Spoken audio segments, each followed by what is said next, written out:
Now, for almost 100 years, Spain and Morocco have been trying to connect the Gibraltar Strait. Countless projects, millions of dollars, and innumerable hours of long negotiations have led to the longest and deepest undersea tunnel ever constructed. The question is, will Spain and Morocco be able to build this gargantuan mega project in time for the 2030 World Cup in Spain, Morocco, and Portugal? Well, let's discuss it in today's episode of Built Up. This is the Strait of Gibraltar.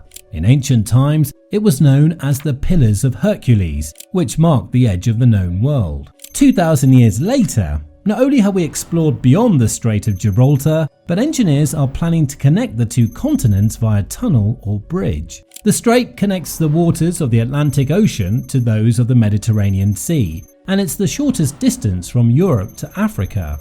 At its narrowest point, the strait measures only 13 kilometers or 9 miles between Punta de Tarifa, located in Spain, and Point Sires in Morocco.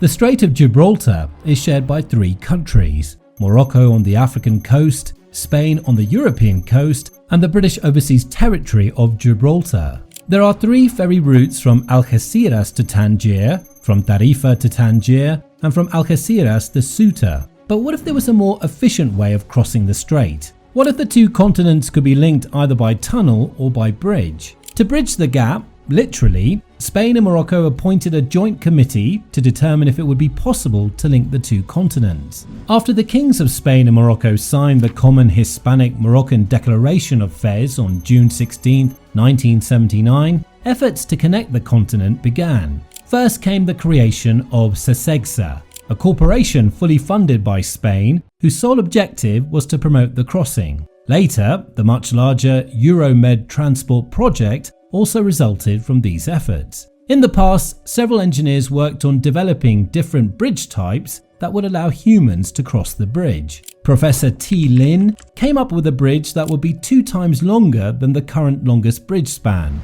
The bridge was supposed to connect Point Oliveros to Point Sires using deep piers that would bore into the ocean floor. The bridge also featured 910-meter tall towers that would hold the 5,000-meter, 16,000-foot span where vehicles would be able to cross. OPAC consulting engineers estimated the cost of the project and set a price of around $15 billion. Needless to say, Lin's bridge was abandoned outright. Shortly after, in 2004, renowned architect Eugene Shui proposed a half-submerged, half-floating bridge that would be connected to a 3-mile wide, 4.8-kilometer island that was supposed to float in the middle of the Mediterranean. While the design of a bridge connected to an island was breathtaking, it was too complex to build, so the project fell through. So, if bridges clearly don't work, what if someone decided to connect the two continents by an underwater tunnel? After all, France and the UK constructed a 40-kilometer bridge going beneath the Channel Tunnel. How hard could this be? Apparently, it would be pretty hard. You see, the first proposal for a tunnel to connect the Strait of Gibraltar came from Spain in 1930. The Spanish government hired engineering teams to begin excavations of the massive project, but there was a problem. Shortly after operations began, they realized that the material beneath the strait comprised ultra-hard rock. The project was abandoned since the technology at the time could not drill a tunnel through the rock. The only possible solution they came up with was to build cement segments of a tunnel that would be lowered to the bottom of the ocean using a crane and connected to one another. This would allow both cars and trains to pass underneath, but the project never saw the light of day.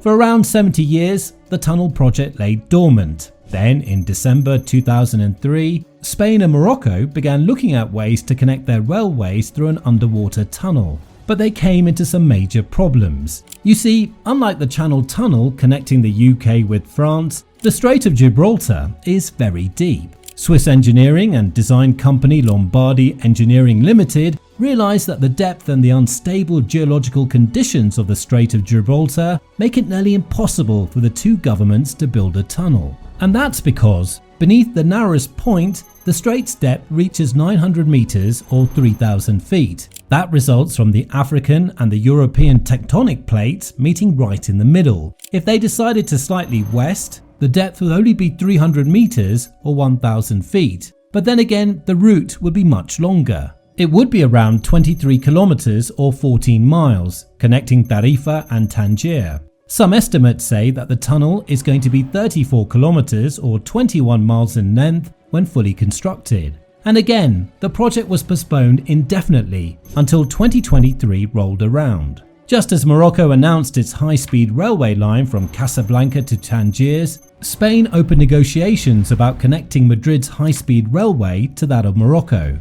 Spain commenced studies of the seabed of the strait to determine if the project would be feasible, and things do look promising. The Spanish government released a €2.3 million funding for the design of the new tunnel that would connect Spain's southern high-speed railway system to Alborac, Morocco's high-speed railway system connecting Casablanca and Tangiers. Seeing how it would be impossible to build a tunnel at the narrowest crossing of the Strait of Gibraltar because of the immense depth, they opted for the longer 40-kilometer version. This 25-mile tunnel would be 300 meters, 1,000 feet below sea level, and it would only be slightly deeper than the Riffelkær tunnel in Norway, the current deepest undersea tunnel in the world. Unlike Norway's deepest tunnel, which is still under construction and is expected to be finished in 2029, Gibraltar's tunnel would only need around 5 years to build. So that means by 2030, passengers could board a high-speed train from Madrid, and in just 5.5 hours, they would find themselves in the beautiful Moroccan city of Casablanca. That would be a significant time cut from the current 12-hour trip that passengers currently take. The 5.5-hour journey by train would be an even better option than taking a 2-hour flight from Madrid to Casablanca, since you have to factor in time to and from the airport. When you board in Madrid, there will be one stop in Algeciras, on the coast of the strait. After that, the train goes down the tunnel that goes from Punta Paloma in Spain and ends up at Punta Malabata in Morocco.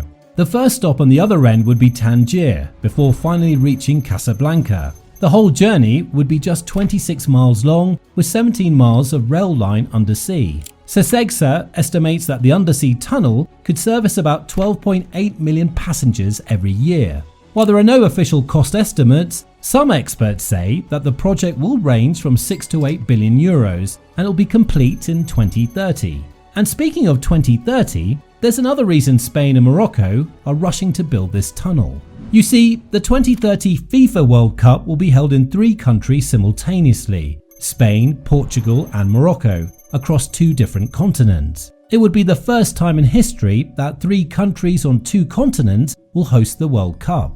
Naturally, both governments want to make their fans' journey from one country to the next as enjoyable as possible, and having a 5.5-hour high-speed railway system connecting Morocco to Spain would be a game changer. And who knows, if the 2 countries work together, maybe fans will be able to watch a football match in Madrid, then hop on a train and watch another match in Morocco.